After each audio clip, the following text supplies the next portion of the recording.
여러분 안녕하세요. 오늘은 정말 중요한 이야기를 하나 꺼내볼까 합니다. 제가 최근에 두 분의 70대 어르신을 만났습니다. 두 분 다 비슷한 나이, 비슷한 경제적 상황, 비슷한 건강 상태였죠. 그런데 한 분은 매일 아침 눈을 뜨는 게 즐겁다고 하셨고, 다른 한 분은 하루하루가 무겁기만 하다고 하셨습니다. 대체 이 차이는 어디서 오는 걸까요? 돈이 더 많아서? 자식이 더 잘나서? 아닙니다. 그 비밀은 바로 무엇을 버렸느냐에 있었습니다. 저는 20년 넘게 수많은 어르신들을 만나왔습니다. 그분들의 이야기를 듣다 보면 확실한 패턴이 보입니다. 70대 이후에 행복하게 사시는 분들은 모두 공통적으로 몇 가지를 과감하게 버린 분들이었습니다. 오늘 이 영상을 끝까지 보시면 여러분도 그 비밀을 알게 되실 겁니다. 그리고 지금 당장 오늘부터 실천할 수 있는 구체적인 방법까지 말씀드리겠습니다. 혹시 지금 60대, 70대시라면 더욱 집중해 주세요. 아직 젊으시다면 부모님을 위해서라도 끝까지 함께해 주시기 바랍니다. 자, 그럼 시작해 볼까요? 먼저 이런 질문을 하나 드려보겠습니다. 여러분은 지금까지 어떻게 살아오셨나요? 아마 대부분 열심히 사셨을 겁니다. 새벽부터 밤늦게까지 일하고 자식 뒷바라지하고 집안 꾸리고 그렇게 20, 30년, 40년을 달려오셨겠죠. 그런데 말입니다. 젊었을 때 우리를 성공으로 이끌었던 그 방식들이 나이 들어서는 오히려 독이 될 수 있다는 사실 알고 계셨나요? 예를 들어볼까요? 40대, 50대에는 계획적이고 통제력 있는 사람이 성공했습니다. 모든 걸 꼼꼼하게 챙기고 가족을 이끌고 일을 완벽하게 처리하는 사람이 인정받았죠. 그게 바로 우리가 배운 성공의 공식이었습니다. 그런데 70대가 되면 상황이 완전히 달라집니다. 더 이상 모든 걸 통제할 수 없습니다. 자식들은 독립했고 직장에서는 은퇴했고 몸도 예전 같지 않죠. 하지만 많은 분들이 여전히 예전 방식을 고수합니다. 모든 걸 내가 컨트롤하려 하고 내 방식대로 해야 직성이 풀리는 거죠. 바로 여기서 문제가 시작됩니다. 어느 할아버지 한 분이 제게 이런 말씀을 하셨습니다. 나는 평생 가족을 책임지고 이끌어왔는데 이제 와서 아무도 내 말을 안 듣네요. 섭섭하고 화가 납니다. 이분은 매일 속상해 하셨습니다. 자식들이 찾아오는 횟수를 세고 전화 안 온 날을 달력에 표시하고 그러면서 점점 더 외로워지셨죠. 반면에 다른 할머니 한 분은 이렇게 말씀하셨습니다. 나는 이제 내 인생을 살아요. 자식들도 자기 인생이 있고 나도 내 인생이 있는 거죠. 그렇게 생각하니 훨씬 마음이 편해요. 이분은 혼자 영화도 보러 가시고 친구들과 여행도 다니시고 새로운 취미도 배우셨습니다. 두 분의 차이가 보이시나요? 한 분은 여전히 과거의 방식을 붙잡고 있고 다른 한 분은 과감하게 버렸습니다. 그리고 그 결과는 너무나 달랐습니다. 사실 중년까지는 우리가 쌓아야 할 게 많습니다. 경력도 쌓고 재산도 모으고 관계도 넓히고 지식도 늘려야 하죠. 쌓고 또 쌓는 게 중년의 과제입니다. 하지만 노년은 다릅니다. 노년의 과제는 쌓는 게 아니라 비우는 겁니다. 덜어내고 놓아주고 가볍게 만드는 거죠. 이게 쉬운 일이 아닙니다. 평생을 쌓는데 익숙해진 사람에게 비우라고 하면 마치 모든 걸 잃는 것처럼 느껴지거든요. 그런데 여기서 역설적인 진실이 하나 있습니다. 진짜 많이 가진 사람은 비울 수 있는 사람입니다. 마음이 가득 차 있으면 새로운 행복이 들어올 자리가 없습니다. 과거에 집착하면 현재를 즐길 수 없고 남을 통제하려 하면 자기 자신마저 불행해집니다. 그렇다면 구체적으로 무엇을 버려야 할까요? 오늘 제가 4가지 핵심을 정리해서 말씀드리겠습니다. 이것만 제대로 실천하셔도 여러분의 70대 이후 삶이 완전히 달라질 겁니다. 지금부터 하나하나 천천히 살펴보겠습니다. 첫 번째로 버려야 할 것, 바로 통제욕입니다. 여러분, 솔직하게 한번 생각해 보세요. 자식들이 결혼하고 나서도, 손주가 태어나고 나서도 여전히 이것저것 간섭하고 계시진 않나요? 그렇게 하면 안 돼, 이렇게 해야지. 요즘 애들은 왜 그렇게 하는지 모르겠어. 이런 말 자주 하시나요? 이해합니다. 정말 이해합니다. 여러분은 평생 그 자식들을 키우고 돌보셨잖아요. 밤새 아픈 아이 간호하고 학교 보내고 대학 보내고 결혼까지 시켰습니다. 당연히 걱정되고 당연히 한마디 하고 싶은 겁니다. 하지만 말입니다. 그 자식들도 이제 30대, 40대, 어쩌면 50대가 됐습니다. 그들도 이제 부모이고 직장인이고 한 가정의 가장입니다. 그들에게도 자기만의 방식이 있고 자기만의 판단이 있습니다. 제가 상담했던 한 아버지가 이런 말씀을 하셨습니다. 아들이 회사를 그만두고 창업을 한다는 거예요. 제가 보기엔 너무 위험해 보이는데 제 말을 안 듣는 겁니다. 밤새 잠도 못 자고 걱정했어요. 저는 여쭤봤습니다. 아드님이 몇 살이신가요? 42입니다. 42이면 이미 인생의 반을 살아온 사람입니다. 실패도 해봤을 거고 성공도 해봤을 겁니다. 그런 사람이 내린 결정을 부모가 막을 권리가 있을까요? 물론 조언은 할 수 있습니다. 경험에서 우러난 한두 마디 해줄 수 있죠. 하지만 그 이후의 결정은 온전히 자식의 몫입니다. 설령 그 결정이 실패로 끝난다 해도 그것마저도 자식의 인생 경험입니다. 여기서 핵심은 이겁니다. 우리는 자식을 키웠지만 자식의 인생을 살아줄 수는 없다는 것. 자식의 인생은 자식 것이고 우리 인생은 우리 것이라는 거죠. 통제하려는 마음을 내려놓으면 어떤 일이 벌어질까요? 놀랍게도 관계가 더 좋아집니다. 자식들이 더 자주 찾아오고 더 편하게 이야기합니다. 왜냐하면 부모님 앞에서 긴장하지 않아도 되니까요. 잔소리 들을까봐, 간섭받을까봐 걱정하지 않아도 되니까요. 실제로 한 할머니가 이런 실험을 해보셨습니다. 1년 동안 딸에게 조언이나 간섭을 일체 하지 않기로 한 거죠. 처음에는 정말 힘들었대요. 입이 근질근질하고 말하고 싶은 게 목까지 차올랐다고 합니다. 하지만 참았습니다. 그랬더니 놀라운 일이 벌어졌습니다. 딸이 먼저 연락을 더 자주 하기 시작한 겁니다. 엄마, 요즘 이런 고민이 있는데 어떻게 생각하세요? 스스로 물어보더랍니다. 예전에는 엄마가 먼저 캐물으니까 방어적이 됐는데 이제는 딸이 마음을 열고 다가온 거죠. 그분이 저에게 이렇게 말씀하셨습니다. 제가 놓아줬더니 딸이 오히려 더 가까워졌어요. 진작 이렇게 할 걸 그랬어요. 여러분, 통제욕을 버린다는 건 무관심해지라는 게 아닙니다.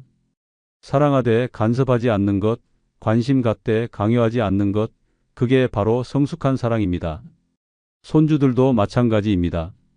며느리나 사위가 아이를 키우는 방식이 마음에 안 들 수도 있습니다. 요즘 애들은 너무 애를 방치해. 우리 때는 안 그랬는데? 이런 생각 드실 수 있어요. 하지만 시대가 다릅니다. 육아 방식도 교육 철학도 모든 게 달라졌습니다. 우리 방식이 틀린 게 아니고 요즘 방식이 틀린 것도 아닙니다. 그냥 다른 겁니다. 제가 아는 한 할아버지는 이렇게 말씀하셨습니다. 손주 집에 가면 나는 그냥 재미있는 할아버지가 되려고 해요. 간섭하는 할아버지 말고요. 그랬더니 손주들이 할아버지 오는 날을 손꼽아 기다리더라고요. 결국 통제욕을 내려놓으면 우리는 더 자유로워집니다. 자식 걱정, 손주 걱정에서 벗어나 내 삶을 살 수 있게 되는 거죠. 그리고 아이러니하게도 그렇게 거리를 두고 나면 관계는 오히려 더 가까워집니다. 지금 이 순간부터 한번 해보세요. 하고 싶은 말이 목구멍까지 올라와도 한 번만 참아보세요. 일주일만, 아니 하루만이라도 간섭하지 않고 지켜봐 보세요. 분명 변화가 느껴질 겁니다. 자, 이제 두 번째로 버려야 할 것을 말씀드리겠습니다. 바로 과거에 대한 집착입니다. 옛날이 좋았지. 우리 때는 말이야. 이런 말 하루에 몇 번이나 하시나요? 과거를 회상하는 건 나쁜 게 아닙니다. 추억은 소중한 거니까요. 문제는 과거에 갇혀서 현재를 못 사는 겁니다. 어떤 분들은 하루 종일 옛날 이야기만 합니다. 젊었을 때 얼마나 고생했는지, 그때는 얼마나 힘들었는지, 그래도 그때가 더 좋았다는 이야기만 반복하죠.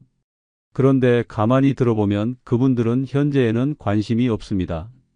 오늘 날씨가 어떤지, 지금 계절이 얼마나 아름다운지 이런 건 안 보입니다. 눈은 항상 과거를 향하고 있으니까요. 한 할아버지가 이런 말씀을 하셨습니다. 나는 20대 때가 제일 좋았어. 그때는 건강했고 친구들도 많았고 뭐든 할 수 있었는데 지금은 아무것도 못하잖아. 저는 여쭤봤습니다. 지금은 정말 아무것도 못 하시나요? 어제는 뭐 하셨어요? 글쎄, 그냥 텔레비전 봤지. 그저께는요? 역시 텔레비전. 그럼 그 전날은요? 기억이 안 나네. 보세요. 이분은 매일매일을 그냥 흘려보내고 계셨습니다. 왜냐하면 진짜 삶은 과거에 있다고 믿었으니까요. 현재는 그저 시간을 때우는 것, 그렇게 생각하신 거죠. 하지만 진실은 이겁니다. 우리가 사는 건 오직 지금 이 순간뿐입니다. 과거는 이미 지나갔고 미래는 아직 오지 않았어요. 우리에게 있는 건 오직 현재 이 순간뿐입니다. 그런데 많은 분들이 과거의 영광에 집착합니다. 나도 예전에는 회사에서 중요한 사람이었어. 나도 한때는 동네에서 소문난 미인이었지. 이런 과거의 정체성에 매달리는 거죠. 하지만 그게 지금의 여러분은 아닙니다. 지금의 여러분은 70대, 80대의 어르신입니다. 그리고 그것도 충분히 가치 있고 충분히 아름답습니다. 굳이 과거의 영광으로 자신을 증명할 필요가 없어요. 제가 만났던 한 할머니는 이렇게 변화하셨습니다. 60대까지는 나도 젊었을 때는 이런 말을 달고 사셨대요. 그런데 이른이 넘으면서 생각을 바꾸셨답니다. 과거는 과거일 뿐 나는 지금을 살겠다. 그분은 71살에 스마트폰 사용법을 배우셨습니다. 73살에 유튜브 채널을 시작하셨고 지금은 구독자가 5,000명이 넘습니다. 팔순을 바라보는 나이에 새로운 일을 시작하신 거죠. 그분이 이렇게 말씀하셨습니다. 옛날 생각하면 한도 끝도 없어요. 하지만 그거 생각한다고 뭐가 달라지나요? 그 시간에 오늘 하루를 더 재미있게 사는 게 낫죠. 정말 맞는 말씀입니다. 과거를 떠올리는 데 쓰는 에너지를 현재를 즐기는 데 쓴다면 얼마나 좋을까요? 또 어떤 분들은 과거의 상처를 붙잡고 삽니다. 그때 내가 그 사람한테 배신당했어. 그때 내가 그 일을 하지 말았어야 했는데 20년 전, 30년 전 일을 아직도 붙들고 괴로워하십니다. 그런데 생각해 보세요. 그 상처를 붙잡고 있는 동안 상처를 준 사람은 어떻게 살고 있을까요? 아마 까맣게 잊고 자기 인생 잘 살고 있을 겁니다. 그런데 우리만 그 상처를 꼭 쥐고 매일 되새기며 스스로를 아프게 하고 있는 거죠. 이게 과연 합리적인 걸까요? 내가 나를 계속 아프게 할 이유가 있을까요? 용서하라는 게 아닙니다. 잊으라는 것도 아니에요. 다만 그 기억이 내 현재를 지배하지 못하게 하자는 겁니다. 그래, 그런 일이 있었지. 아팠어. 하지만 이제 됐어. 나는 오늘을 살 거야. 이렇게 놓아주는 거죠. 한 할아버지가 이런 실천을 하셨습니다. 매일 아침 일어나면 거울 앞에 서서 이렇게 말하는 거예요. 어제는 끝났다. 오늘은 새로운 날이다. 나는 오늘을 살겠다. 처음엔 어색했대요. 뭐 하는 짓인가 싶기도 하고요. 하지만 석 달쯤 지나니까 정말로 생각이 바뀌더랍니다. 과거 생각이 나도 금방 털어버릴 수 있게 됐고 현재에 집중할 수 있게 됐다고 합니다. 여러분, 과거는 교훈을 주는 스승이지 감옥이 아닙니다. 과거에서 배우되 과거에 갇히지는 마세요. 지금 이 순간 여러분 눈앞에 펼쳐진 이 하루가 가장 중요합니다. 오늘 날씨가 어떤가요? 창밖을 한번 보세요. 햇살이 들고 있나요? 비가 오나요? 그 자체로 아름답지 않나요? 오늘 드신 밥은 어땠나요? 맛있었나요? 그것만으로도 감사할 일입니다. 이렇게 현재에 집중하기 시작하면 신기하게도 과거가 저절로 정리됩니다. 집착이 사라지고 상처가 아물고 마음이 가벼워집니다. 그리고 비로소 진짜 삶이 시작되는 거죠. 자, 이제 세 번째로 버려야 할 것입니다. 바로 체면과 자존심입니다. 이게 참 어려운 부분입니다. 우리 세대는 특히 체면을 중시하며 자라왔거든요. 남한테 우습게 보이면 안 돼. 창피당하면 안 돼. 이런 말 들으며 컸습니다. 그래서 나이가 들어서도 도움이 필요한데 못 청합니다. 혼자 힘든데 내색을 안 합니다. 내가 이 정도도 못해? 남한테 폐 끼치기 싫어. 이런 생각 때문에 끙끙 앓다가 결국 더 큰 문제가 생기기도 합니다. 한 할아버지 이야기입니다.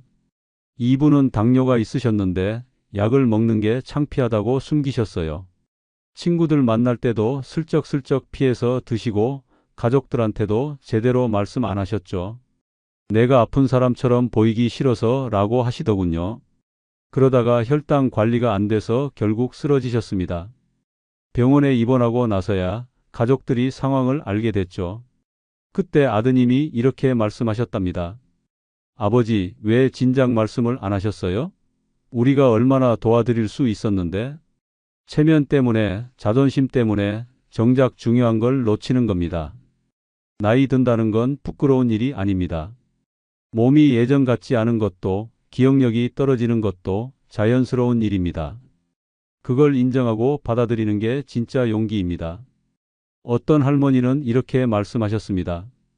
나는 이제 보청기도 차고 지팡이도 짚어요. 처음엔 창피했어요. 남들이 나를 늙은이로 볼까봐. 그런데 알고 보니 아무도 신경 안 쓰더라고요. 다들 자기 일하기 바쁜데 누가 내 보청기를 신경이나 쓰나요? 정말 그렇습니다. 우리가 생각하는 것만큼 남들은 우리에게 관심이 없습니다. 다들 자기 인생 사느라 바쁩니다. 그런데 우리는 남들이 뭐라고 할까 걱정하면서 스스로를 힘들게 만듭니다. 체면을 내려놓으면 엄청나게 자유로워집니다. 도움이 필요하면 당당하게 요청할 수 있고 모르는 게 있으면 솔직하게 물어볼 수 있습니다. 나 이거 잘 모르는데 좀 알려줄래? 이렇게 말하는 게 전혀 창피한 일이 아닙니다. 오히려 그렇게 솔직한 사람이 더 사랑받습니다. 사람들은 완벽한 사람보다 인간적인 사람을 좋아하거든요. 제가 아는 한 할아버지는 75살에 스마트폰 사용법을 배우러 주민센터 강좌에 다니셨습니다. 수강생 중 최고령이셨대요. 처음엔 좀 쑥스러웠답니다. 다른 사람들은 다 60대인데 혼자 70대 중반이니까요. 그런데 강사님이나 다른 수강생들이 오히려 더 잘 챙겨줬답니다. 어르신 천천히 하세요. 제가 도와드릴게요. 그렇게 배워서 지금은 카톡도 하시고 유튜브도 보시고 손주들한테 사진도 보내십니다. 그분이 이렇게 말씀하셨어요. 체면 차리고 모른 척 했으면 지금도 폰 하나 제대로 못 썼을 거예요. 창피한 줄 알고 배우러 갔는데 오히려 새로운 세계가 열렸어요. 자존심도 마찬가지입니다. 자식들한테 힘들다, 외롭다, 도와줬으면 좋겠다 이런 말 못하시는 분들 많습니다. 내가 약해 보이면 안 돼, 내가 짐이 되면 안 돼 이런 생각 때문이죠. 하지만 자식들은 부모가 힘든 줄도 모르고 지낼 수 있습니다. 말하지 않으면 모릅니다. 속마음을 표현하지 않으면 알 수가 없어요. 한 아들이 이런 말을 하더군요. 아버지가 돌아가시고 나서 일기장을 발견했어요. 거기에 아들이 보고 싶다, 외롭다, 말동무가 필요하다 이런 내용이 적혀 있었어요. 저는 몰랐어요. 아버지가 괜찮으신 줄 알았어요. 진작 말씀해 주셨으면. 그 아들은 한동안 자책하며 우셨다고 합니다. 아버지는 자존심 때문에 말을 못 하셨고 아들은 몰라서 못 챙겼던 거죠. 이게 얼마나 안타까운 일입니까? 여러분, 사랑하는 사람들 앞에서는 솔직해지세요. 나 요즘 이런 게 힘들어. 이런 도움이 필요해. 이렇게 해줬으면 좋겠어. 구체적으로 말해주세요. 그게 관계를 더 단단하게 만듭니다. 체면과 자존심을 내려놓는다고 해서 품위를 잃는 게 아닙니다. 오히려 더 성숙해지는 겁니다. 나이 듦을 인정하고 도움이 필요함을 받아들이고 그럼에도 당당한 것. 그게 진짜 어른의 모습입니다. 지금 이 순간 마음속에 담아둔 말이 있나요? 하고 싶었지만 체면 때문에 못했던 행동이 있나요? 바로 오늘 한번 용기 내보세요. 생각보다 훨씬 편해질 겁니다. 이제 네 번째, 마지막으로 버려야 할 것을 말씀드리겠습니다. 바로 불필요한 소유욕입니다.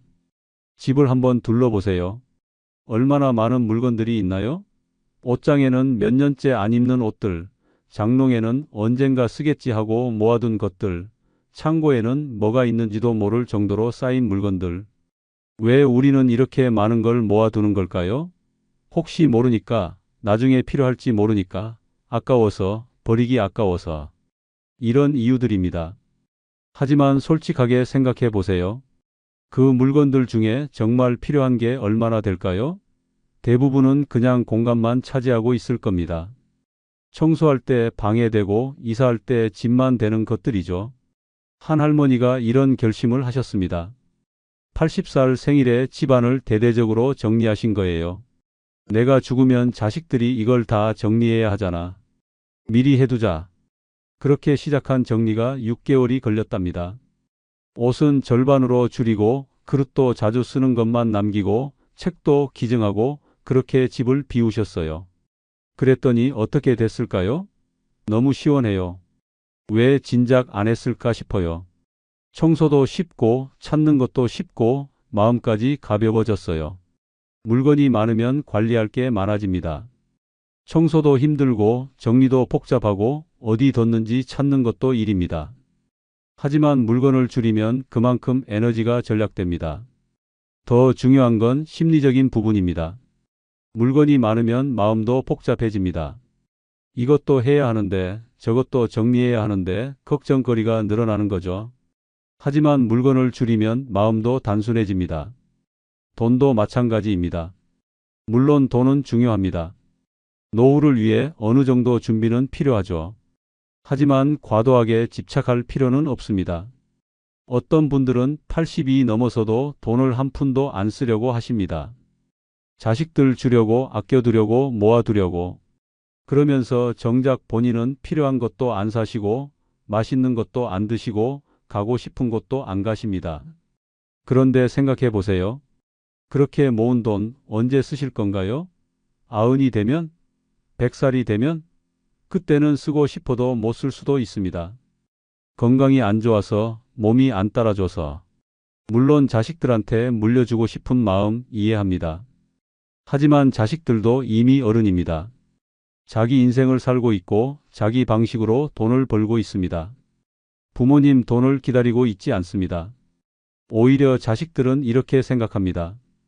부모님이 행복하게 쓰시면 좋겠어요. 우리 걱정은 안 하셔도 돼요. 그렇다면 이렇게 해보는 건 어떨까요? 필요한 만큼은 남겨두되 쓸 건 쓰면서 사는 겁니다. 가고 싶은 여행도 가고 먹고 싶은 것도 먹고 만나고 싶은 사람도 만나는 거죠. 한 할아버지가 이렇게 하셨습니다. 80살이 되던 해에 평생 가보고 싶었던 제주도에 일주일간 다녀오셨어요. 자식들이 만류했답니다. 아버지, 그 돈 아끼세요. 혹시 아프실 수도 있잖아요. 하지만 할아버지는 다녀오셨습니다. 그리고 이렇게 말씀하셨대요. 내 평생 최고의 일주일이었어. 이제 죽어도 여한이 없어. 물론 아직 건강하게 사십니다만 그 경험이 삶의 큰 기쁨이 됐다고 합니다. 소유욕을 내려놓는다는 건 아무것도 갖지 말라는 게 아닙니다. 필요한 만큼만 적절하게 집착하지 않고 갖는 겁니다. 있으면 좋고 없어도 괜찮은 마음 상태를 유지하는 거죠. 옷도 10벌이면 충분합니다. 계절마다 입을 옷 몇 벌씩만 있으면 돼요.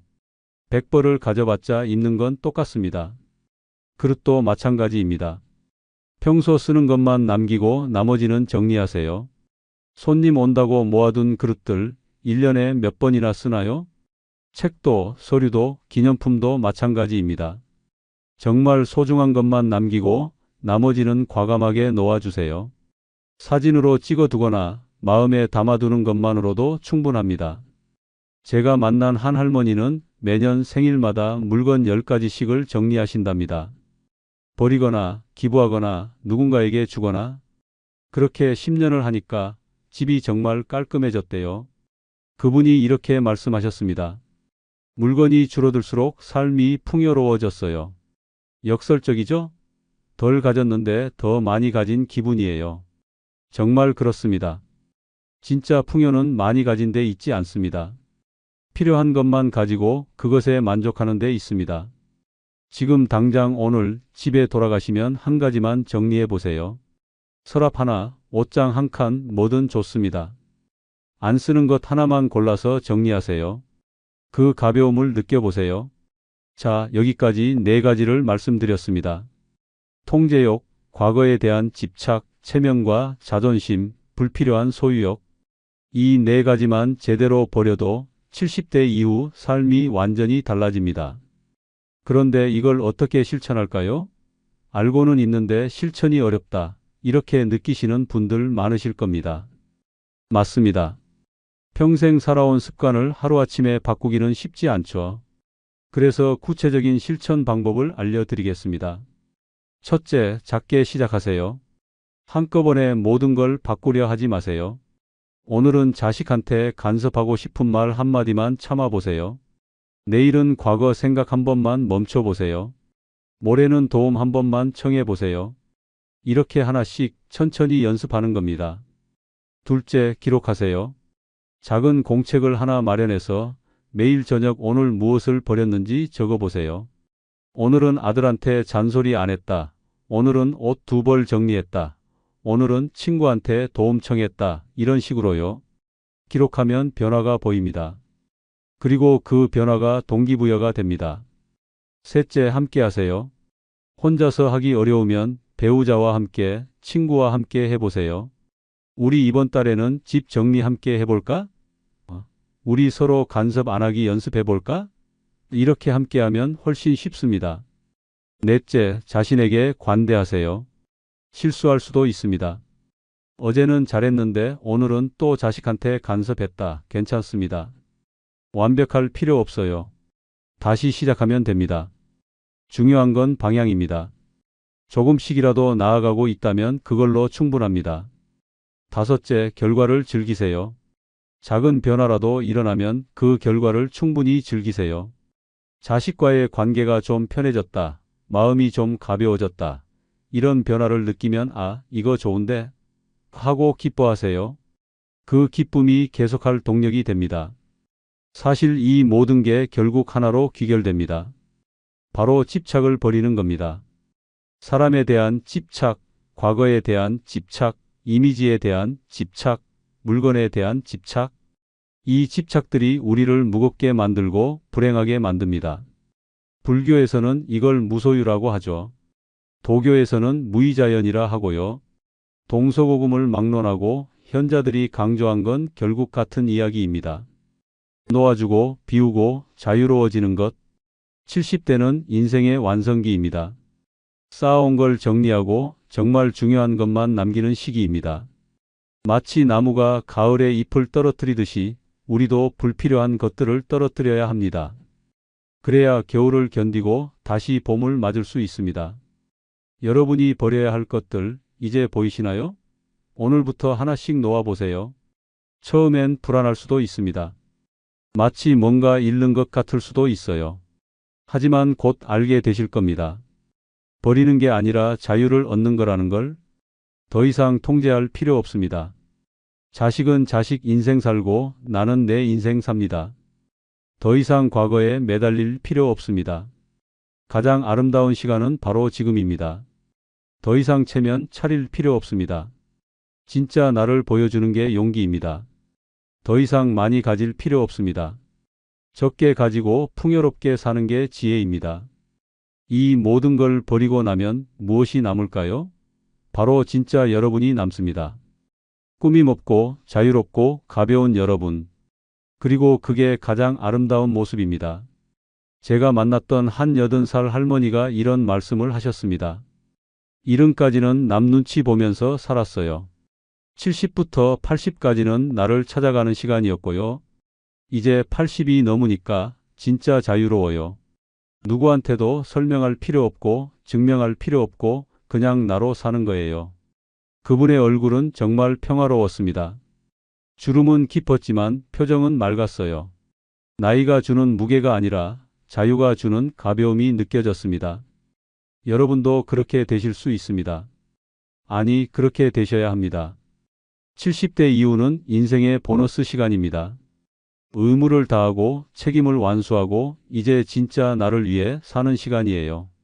그 시간을 무겁게 보낼 건가요? 가볍게 보낼 건가요? 선택은 여러분의 몫입니다. 하지만 제가 확실히 말씀드릴 수 있는 건 가벼운 삶이 훨씬 행복하다는 겁니다. 오늘 이 영상을 보신 여러분, 이미 첫걸음을 떼신 겁니다. 무엇을 버려야 하는지 알게 되셨으니까요. 이제 실천만 남았습니다. 내일부터? 아니요, 오늘부터입니다. 지금 이 순간부터 시작하세요. 하고 싶었던 말 참아보세요. 붙잡고 있던 과거 한번 놓아보세요. 체면 내려놓고 솔직해져 보세요. 안 쓰는 물건 하나 정리해 보세요. 작은 시작이 큰 변화를 만듭니다. 그리고 한 달 뒤, 석 달 뒤, 1년 뒤에 스스로를 돌아보세요. 분명 달라져 있을 겁니다. 더 가볍고, 더 자유롭고, 더 행복한 모습으로 말이죠. 마지막으로 한 가지만 더 말씀드리겠습니다. 여러분은 충분히 잘 살아오셨습니다. 정말 수고 많으셨어요. 가족 위에, 사회 위에, 나라 위에 평생을 바치셨잖아요. 이제는 여러분 자신을 위해 사셔도 됩니다. 아니, 그렇게 사셔야 합니다. 여러분의 70대, 80대, 90대가 인생에서 가장 빛나는 시간이 되기를 진심으로 바랍니다. 오늘 영상이 그 시작에 작은 도움이 되었으면 좋겠습니다. 다음 영상에서는 70대 이후 새로운 취미를 시작하는 법에 대해 이야기해 보겠습니다. 나이가 들어서도 배우고 성장하고 즐길 수 있는 구체적인 방법들을 소개해 드릴게요. 오늘도 건강하시고 행복하세요. 감사합니다.